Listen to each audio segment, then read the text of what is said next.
मतलब ये अपनी सेल रिकॉर्ड करूंगा, ठीक है। और जिस तरह मैंने आपको पहले बताया था कि जो इनकम टैक्स होता है उसमें रिटर्न हम फाइल करते हैं सालाना, और जो हमारा ये है सेल टैक्स है इसके अंदर जो हम रिटर्न है वो फाइल करते हैं मंथली बेसिस पे। तो इस महीने की जब रिटर्न फाइल करेंगे कैश आया होगा तो सप्लाई नहीं लेंगे, इस महीने की जब रिटर्न फाइल करेंगे तो जो डिलीवरी हुई है तो तब उस दिन में सप्लाई लेंगे, ठीक है।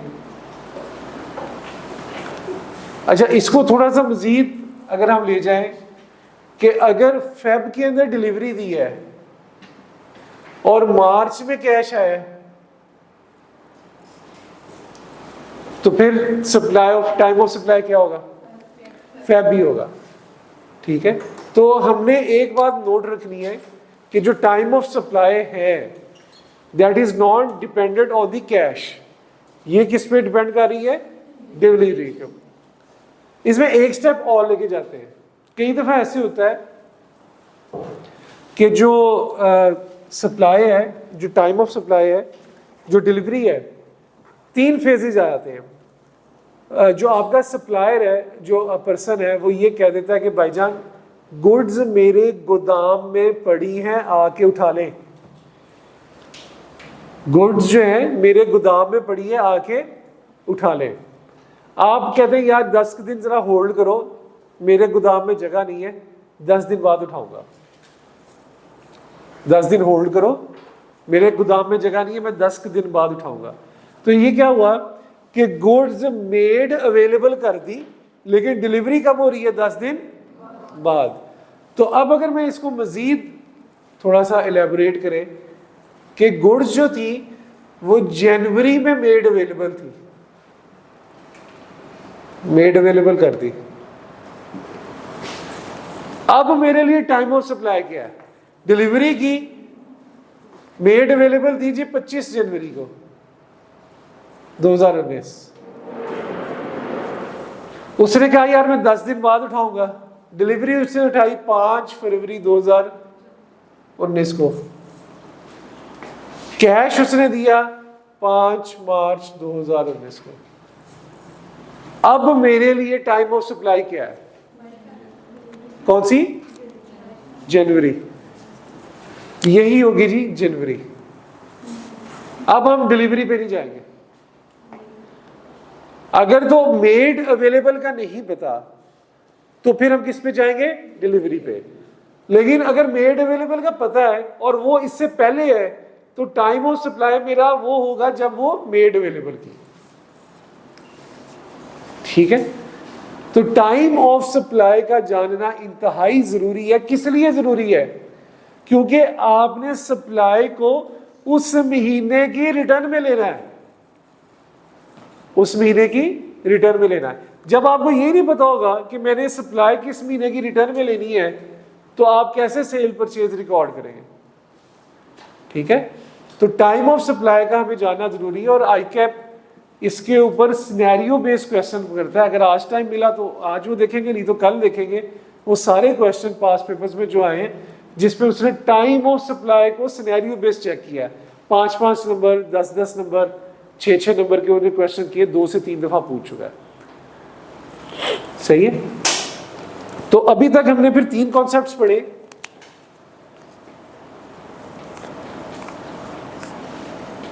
इसी तरह अगर मैं इसको कैश को ले जाऊं, यहां पे जनवरी में मुझे कैश आया था, फेब में उसने मेड अवेलेबल कर दी और मार्च में उसने डिलीवरी दी, तो फिर क्या होगी? सब के अंदर। तो ये ऐसे मेड अवेलेबल जहां पे आ जाए वो ऐसा हो सकता है कि फेब के अंदर उसने डिलीवरी कर दी और मार्च में मेड अवेलेबल कर दी? नहीं ना हो सकता। लेकिन यार ये क्या बात की आपने, ऐसा हो ही नहीं सकता, सिनेरियो ही पॉसिबल नहीं, ठीक है। तो टाइम ऑफ सप्लाई का जानना जरूरी है। तो हमने 3 कॉन्सेप्ट्स पढ़े हैं अभी तक टाइम ऑफ सप्लाई के। सबसे पहला ये कि अगर तो हायर परचेज एग्रीमेंट है तो जिस तारीख में कॉन्ट्रैक्ट साइन हुआ है that will be the time of supply, ठीक है। अगर आप चीज को बेच रहे हैं और मेड अवेलेबल का नहीं पता तो जिस दिन डिलीवरी हो रही है वो टाइम ऑफ सप्लाई, और अगर मेड अवेलेबल है तो जिस दिन मेड अवेलेबल है, डिलीवरी बेशक बाद में है, तो मेड अवेलेबल वाली टाइम ऑफ सप्लाई आएगी। आगे चलते हैं इसमें, जो थर्ड पॉइंट है, services means the time at which the services are rendered और प्रोवाइडेड। ऊपर तो गुड्स की बात कर रहा था ना, थर्ड पॉइंट पर से सर्विसेज की बात की है। आप सेल टैक्स जो हम लगाते हैं वो गुड्स की डिलीवरी पे भी लगाते हैं, और जो सर्विसेज प्रोवाइड करते हैं वो सर्विसेज पे भी लगाते हैं। तो अगर आप सर्विसेज दे रहे हैं तो टाइम ऑफ सप्लाई कब होगा? जिस महीने आपने सर्विसेज दे दी, आर प्रोवाइडेड, यानी कि सर्विसेज रेंडर्ड कर दी। जब आपने जिस माह में सर्विसेज रेंडर्ड की, वो महीना आपका टाइम ऑफ सप्लाई होगा, यानी कि वो डेट आपकी टाइम ऑफ सप्लाई होगी। ठीक है जी, इसमें कोई क्वेरी? आगे चले, provided in respect of clause A, B और C above where any part payment is received for a supply in a tax period, it shall be accounted for in the return for the tax period। ये इस चीज को भी फिलहाल छोड़ें, अगले B point पे आए। In respect of exempt supplies, it shall be accounted for in the return for the period during which the exemption is withdrawn from the supply। कल हमने सप्लाई में पढ़ा था कुछ टैक्सेबल होती हैं और कुछ एग्जेम्प्ट होती हैं। फिर जब हमने एग्जेम्प्ट सप्लाईज में गए थे कि एग्जेम्प्ट सप्लाईज कौन सी होती हैं, तो कौन सी स्केड्यूल वाली थी? 6 स्केड्यूल वाली। और एक लाइन उसके अंदर लिखी थी कि अगर एफबीआर चाहे तो किसी भी चीज को क्या कर सकता है? एग्जेम्प्ट कर सकता है। ठीक है, तो हम मिसाल के तौर पे, और इसी तरह जीरो रेटेड में भी हमने कहा था कि एफबीआर चाहे तो किसी को जीरो रेटेड कर सकता है, एफबीआर चाहे तो किसी एग्जेम्प्ट को दोबारा से टैक्सेबल कर सकता है। तो ये तो एफबीआर की मर्जी है, जंगल का बादशाह जो मर्जी करे। यहां पे अब वो बात क्या कह रहा है, अगर आपने जनवरी के अंदर एक सप्लाई की जो कि एग्जेम्प्ट थी, जो कि क्या थी? एग्जेम्प्ट। फेब के अंदर ये टैक्सेबल हो गई, एफबीआर ने नोटिस दिया और उसने कहा कि ये अब टैक्सेबल होगी। सही है, ये लाइन उसने क्या लिखी है? इन respect of the exempt supply it shall be accounted for in the return for the tax period during which the exemption is withdrawn from supply. आपने सप्लाई की एग्जेम्प्ट जनवरी में, एफबीआर का नोटिस आ गया कि ये वाली आइटम्स जो आपने सप्लाई की थी, उसे जनरल नोटिस दे दिया कि फलानी आइटम्स अब से टैक्सेबल कहलाएंगी। तो इसमें टाइम ऑफ सप्लाई क्या होगा? जब जिस महीने में एग्जेम्पशन विथड्रॉ हुई, यानी कि एग्जेम्पशन खत्म हुई। तो एग्जेम्पशन खत्म कब हुई है? फेब में। तो टाइम ऑफ सप्लाई क्या होगा? फेब। लगी समझ? जिस महीने एग्जेम्पशन खत्म कर दी जाएगी एफबीआर की तरफ से, वो महीना टाइम ऑफ सप्लाई कहलाएगा। जनवरी में सेल की, मैं मिसाल की बात करता हूं, मिल्क सेल किया जनवरी के महीने में, अज्यूम करते हैं कि मिल्क के ऊपर टैक्स नहीं था, it was an exempt supply. Milk जो थी that was an exempt supply. फरवरी के अंदर नोटिफिकेशन आ गया एफबीआर की तरफ से कि मिल्क की सप्लाई सारी टैक्सेबल होगी, मिल्क की सप्लाई सारी टैक्सेबल। तो टाइम ऑफ सप्लाई हम वो लेंगे जिस महीने एग्जेम्पशन विथड्रॉ हो गई, जिस महीने एग्जेम्पशन विथड्रॉ हो गई। हम जनवरी नहीं लेंगे, हालांकि जनवरी में हमने डिलीवरी कर दी है, लेकिन एग्जेम्पशन विथड्रॉ कब हो रही है? फेब के अंदर। तो टाइम ऑफ सप्लाई क्या होगा? फेब का भी। नेक्स्ट टैक्स ईयर में चली जाए। टैक्स ईयर का तो कॉन्सेप्ट ही नहीं है, मैं तो आपको सेल टैक्स पढ़ा रहा हूं। इसमें तो हर महीने आप टैक्स रिटर्न फाइल कर रहे हैं। ठीक है सर, अगर मार्च में होगा तो जब मार्च में कर लें आप, फेब की जगह मार्च लिख देता हूं मैं। जिस महीने आपकी मार्च, जब आप मार्च की रिटर्न फाइल करेंगे आप उसे तब ले लेंगे। जिस महीने एग्जेम्पशन विड्रॉ होगी। सेल्स टैक्स की रिटर्न हर महीने फाइल होनी है, ये याद रखिएगा बात। इनकम टैक्स की रिटर्न हर साल फाइल होनी है। सेल्स टैक्स की रिटर्न में हम सेल लेते हैं, परचेजेस लेते हैं और काफ़ी कुछ लेते हैं। तो हमने सेल कब कब लेनी है अपनी रिटर्न के अंदर, ये उसकी बात हो रही है। ठीक है, तो अगर आपने कोई एग्जेम्प्ट सप्लाई की है तो एग्जेम्प्ट सप्लाई आप सेल टैक्स रिटर्न में नहीं लेंगे, लेकिन अगर वही एग्जेम्प्ट सप्लाई आपकी टैक्सेबल हो गई तो वो उस महीने की रिटर्न में लेंगे जिस महीने में एग्जेम्पशन खत्म हुई है। ठीक है, तो ये 4 सिनेरियोज है जी टाइम ऑफ सप्लाई से।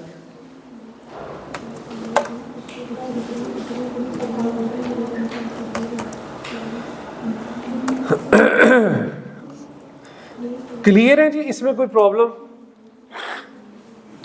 प्रॉब्लम किसी किस्म का कोई क्वेरी है तो बताएं। पानी का कहना है।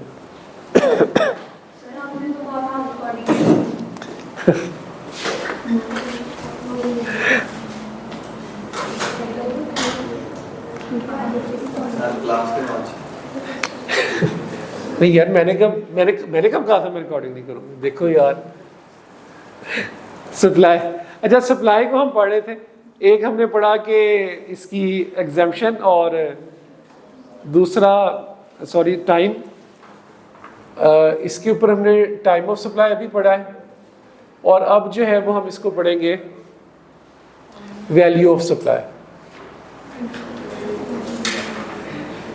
इसकी वैल्यू। सप्लाई से ये 2 कॉन्सेप्ट्स ही काफ़ी ज़्यादा इंपॉर्टेंट है। जब तक आप ये कॉन्सेप्ट्स क्लियर नहीं होंगे, हम सेल्स से रिटर्न कैसे बनानी है उसके ऊपर नहीं अप्लाई कर पाएंगे। तो अब नेक्स्ट हमारा कॉन्सेप्ट है वैल्यू ऑफ सप्लाई। ये इसके पेज जो है वो 133 के ऊपर है,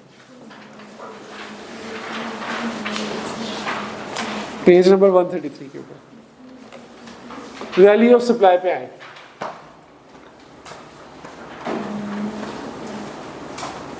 निकालिए पेज। अच्छा, वैल्यू ऑफ सप्लाई जानना क्यों जरूरी है? अब मैं आपको साथ साथ क्योंकि इसलिए बता रहा हूँ कि टाइम ऑफ सप्लाई जानना इसलिए जरूरी था कि आपने सेल को किस महीने की रिटर्न में लेना है। वैल्यू ऑफ सप्लाई हमारे लिए जानना क्यों जरूरी है? वैल्यू ऑफ सप्लाई हमारे लिए जानना इसलिए जरूरी है कि ये जो सप्लाई है इसकी वैल्यू पता होगी तो उसके ऊपर सेल टैक्स लगेगा। सेल टैक्स लगेगा सप्लाई की वैल्यू के ऊपर। वैल्यू 100 रुपये लेनी है, 110 रुपये लेनी है, 120 रुपये लेनी है, क्या वैल्यू लेनी है जिस पे सेल टैक्स का 18% लगाना है। तो जब तक आपको वैल्यू नहीं पता चलेगी तो हम उसके ऊपर सेल टैक्स नहीं लगा सकते। ठीक है, तो वैल्यू सप्लाई कुछ आइटम्स होती हैं। एक बात याद रखिएगा, बड़ा इंपॉर्टेंट कॉन्सेप्ट है, इसको मैं फर्दर इलेबोरेट करूंगा अभी। कुछ आइटम्स ऐसी हैं जो 3rd शेड्यूल में आती हैं। 3rd शेड्यूल में ये हम पढ़ेंगे। ये आप लोगों से जो सीनियर्स आप लोगों के पढ़ के गए उनके लिए तो बहुत आसान था, अब तो काफ़ी इसको डीप डाउन जाके इनको थोड़ा मुश्किल कर दिया। कुछ आइटम्स ऐसी हैं जो 3rd शेड्यूल में आती हैं और बाकी ऐसी हैं जो अदर देन 3rd शेड्यूल है, अदर देन 3rd शेड्यूल है। जो आइटम 3rd शेड्यूल में आती है ना सेल टैक्स की, उस पे जो सेल टैक्स लगता है वो उनकी रिटेल प्राइस पे लगता है। रिटेल प्राइस क्या होती है ये भी हम पढ़ेंगे इंशाल्लाह। जो आइटम 3rd शेड्यूल में आती है ना, जो सेल टैक्स का 18% लगेगा वो किस पे लगेगा? उसकी रिटेल प्राइस पे। जो आइटम 3rd शेड्यूल के अलावा है उनमें जो सेल टैक्स लगता है वो VOS पे लगता है, वैल्यू ऑफ सप्लाई, जो हम पढ़ने लगे। ठीक है, जो 3rd शेड्यूल के अलावा आइटम्स हैं उन पे जो सेल टैक्स लगता है वो वैल्यू ऑफ सप्लाई पे लगता है। जो आइटम्स 3rd शेड्यूल में उनमें सेल टैक्स इस पे लगता है रिटेल प्राइस। सही है, रिटेल प्राइस क्या है, 3rd शेड्यूल क्या है, ये भी हम पढ़ेंगे सारा। फिलहाल other than 3rd schedule item में जो वैल्यू ऑफ सप्लाई है ये कैसे बनती है ये पढ़ते हैं। पहला पॉइंट,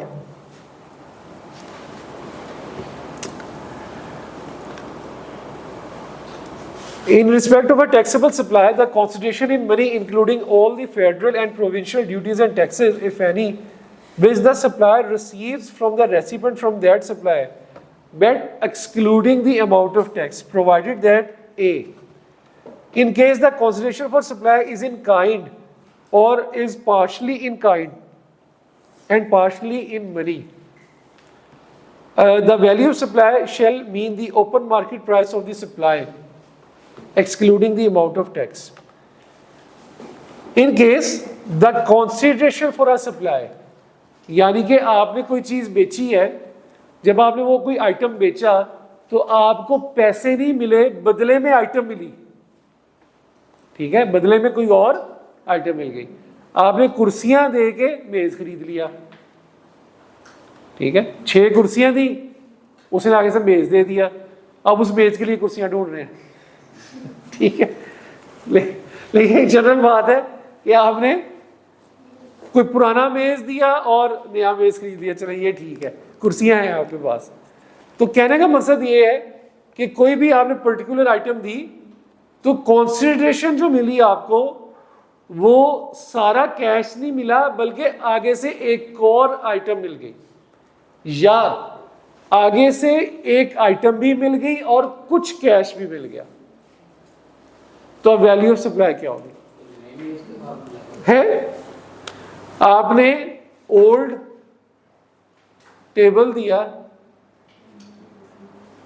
इसके बदले में आपको न्यू टेबल मिल गया,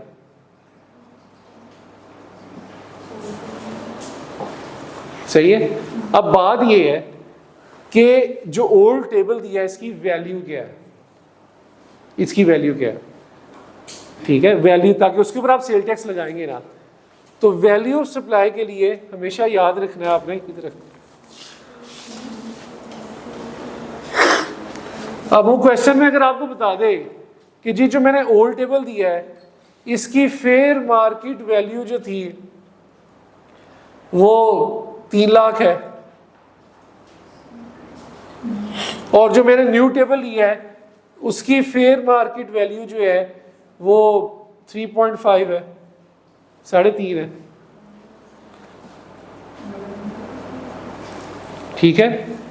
तो लॉ ये कहता है कि आप जो आइटम देते हो उसकी जो मार्केट वैल्यू है that will be your value of supply, ना कि जो आइटम खरीदते हैं उसकी मार्केट वैल्यू। जो आइटम आप दोगे, ये जो ओल्ड टेबल दोगे, इसकी जो मार्केट वैल्यू है that will be your value of supply, ठीक है। तो इसके साथ लिख ले, जाने वाले चीज की जो फेयर वैल्यू है that is your value of supply. क्योंकि ये इसने क्लियर नहीं लिखा हुआ, उसने लिखा तो है कि ओपन मार्केट प्राइस, लेकिन उसने लिखा है open market price of the supply. तो सप्लाई के साथ बेशक आगे लिख लें कि सप्लाई गिवन,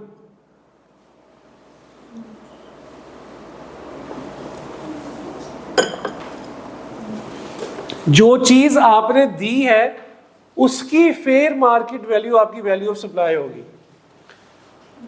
ठीक है। और अगर साथ में कुछ कैश भी दिया है, चले उसकी बात बाद में करेंगे, पहले आप इस चीज को क्लियर करें कि जो चीज हमने दी है उसकी जो फेयर मार्केट वैल्यू होगी that will be value of supply. अच्छा, इसमें एक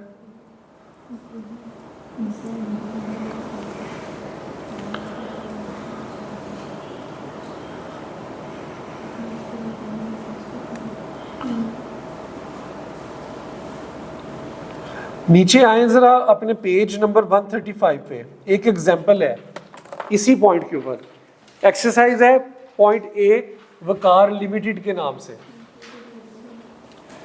वकार लिमिटेड हैज सप्लाई, मिल गया सबको? Waqar limited has supplied 2000 tons of steel to Shoaib limited. The market price of the supply is ₹2.8 million exclusive of sale tax.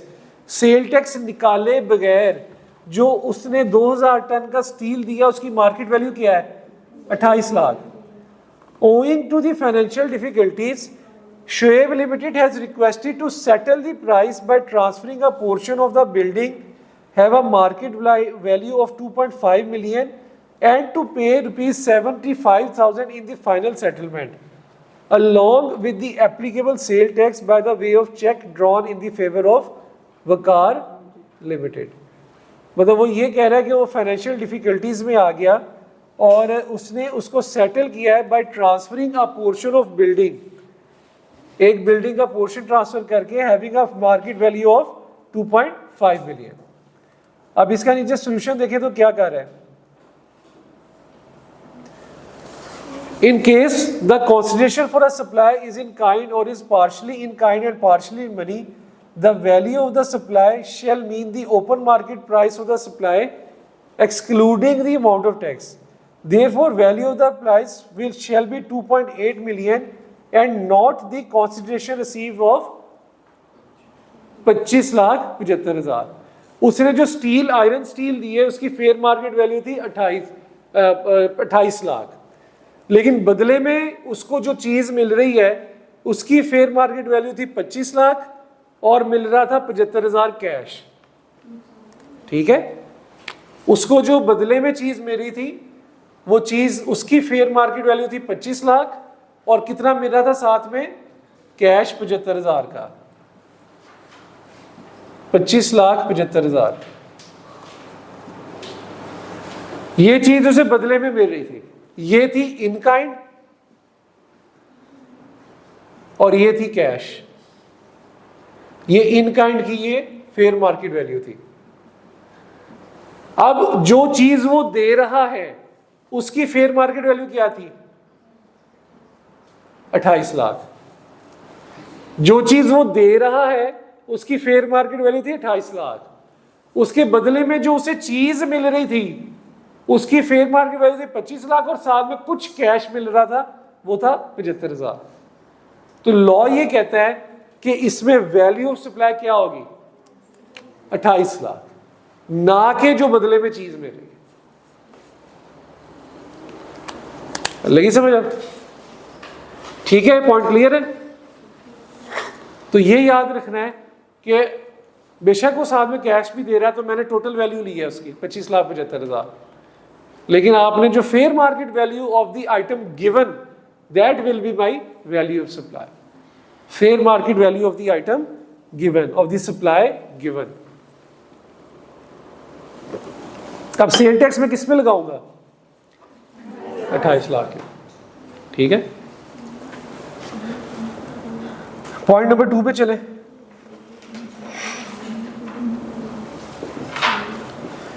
In case the supplier and the recipient are associate, बेचने वाला और खरीदने वाला associate है। Associate किसे कहते हैं, जानने वाले को। And the supply is made for no consideration और for a consideration which is lower than the open market price. Supply कर दी फ्री में, ठीक है, या फिर सप्लाई कर दी 10 रुपए की लेकिन उस चीज की मार्केट वैल्यू थी 12 रुपए, तो फिर the value of supply shall mean the open market price of the supply excluding the amount of tax.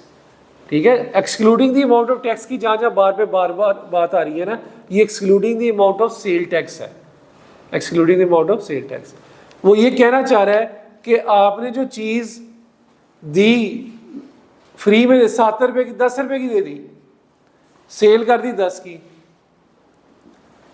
ठीक है, लेकिन इस आइटम की जो फेयर मार्केट वैल्यू थी वो क्या थी 12 रुपए। आइटम बेची आपने 10 की लेकिन उसकी फेयर मार्केट वैल्यू क्या थी 12 रुपए, तो वैल्यू ऑफ सप्लाई क्या होगी 12 रुपए। ये एसोसिएट के साथ ट्रांजैक्शन पे है, जानने वाले के साथ। लेकिन अगर मैं इसका रिवर्स कर दूं, बेच दी 12 की और फेयर मार्केट वैल्यू 10 की थी, तो वैल्यू ऑफ सप्लाई क्या होगी 12 ही होगी, 12 ही होगी। गलत बात क्यों हुआ? तो वैल्यू ऑफ सप्लाई जो है वो 12 ही होगी। वैसे भी टैक्स ले रहा है। हाँ सही है, तो वो इसने हायर वाली बात यहाँ मेंशन नहीं की हुई तो इसने जो है वो दूसरी बात मेंशन की थी कि आपने सेल की 10 की, जबकि फेयर मार्केट वैल्यू उसकी 12 की थी, तो वैल्यू ऑफ सप्लाई 12 लेंगे एसोसिएट को। हाँ, वो कहता है अगर आपने सस्ती बेच दी या आपने कोई भी पैसे नहीं लिए, सस्ती बेच दी या कोई पैसे नहीं लिए, तो वैल्यू ऑफ सप्लाई क्या होगी? 12 रुपये होगी। लेकिन ये मैं आपको वैसे एडिशनली तौर पे बता रहा हूँ कि अगर फेयर मार्केट वैल्यू से महंगी बेच दी तो फेयर जो आपकी वैल्यू ऑफ सप्लाई होगी वो महंगी वाली ही होगी। ठीक है, ये छोटी छोटी एग्जांपल्स ही इनके साथ लिख लिया करें अपने पॉइंट्स के साथ, ताकि आपको कल को याद है कि कुछ पढ़ाया भी है सर ने, क्योंकि आपने महीने बाद जाके तो पढ़ना है इसको। In case a taxable supply is made to a consumer from a general public on installment basis on a price inclusive of markup or a surcharge, rendering it higher than the open market price, the value of supply shall mean the open market price of the supply excluding the amount of tax. लगी समझ? अगले point पे चलें। अच्छा, इसके अंदर वो पता क्या कहना चाह रहा है, इसमें शायर ये कहना चाह रहा है कि आज मौसम बहुत कोई नहीं, आप जब सीए में आ गए ना तो बस इस तरह के कितने मौसम आए गए।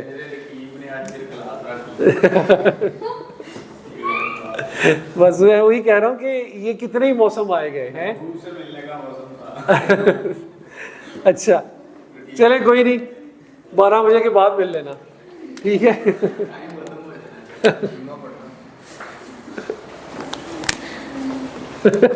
जुमा पढ़ना।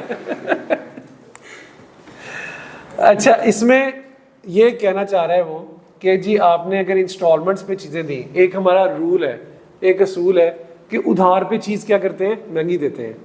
आप मार्केट से चीज़ खरीदने जाए 100 रुपये की होती है, वो कहते हैं यार उधार कर ले या मुझे किस्तों पे दे दो चीज़, तो वो कहेगा यार, पहले तो कहेगा यार तुम्हें 100 की भी किस्तें करानी है तो फ्री में ही ले जा। लेकिन चलो इन केस अगर वो कहते यार 100 की मुझे 3 माह की किस्तें करा दो, तो वो 100 की चीज़ कितने की मिलेगी? 110 रुपये की या 120 रुपये की।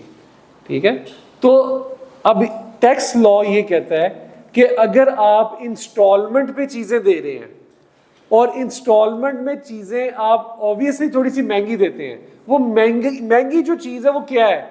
वो मार्कअप है ना उसका, आप इंटरेस्ट चार्ज कर रहे होते हैं। ठीक है, कुछ जबान में उसको इंटरेस्ट नहीं कहते, कुछ लोग उसको नहीं मानते कि वो इंटरेस्ट है, लेकिन बैक ऑफ द माइंड तो एक वर्किंग है ना कि यार चलो थोड़ी सी महंगी चीज दे रहे हैं। तो अगर आप कोई इंस्टॉलमेंट में चीज मार्कअप ऐड करके दे रहे हैं, 100 की चीज 110 में दे रहे हैं, लेकिन उसकी मार्केट वैल्यू क्या थी?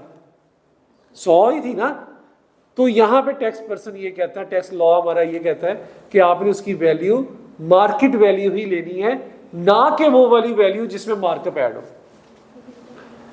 ठीक है, ना कि वो वाली वैल्यू जिसमें मार्कअप ऐड हो। तो वैल्यू कौन सी लेनी है? मार्केट वैल्यू लेनी है, ना कि वो वाली वैल्यू जिसमें मार्कअप ऐड हो। तो value of supply will be the open market price. आगे चलें। In case of trade discounts, trade discounts क्या होते हैं? ट्रेड डिस्काउंट क्या होते हैं?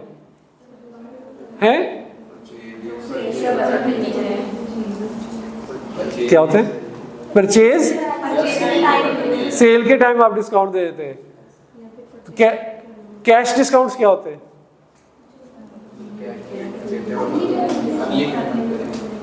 अर्ली पेमेंट के ऊपर दिए जाए।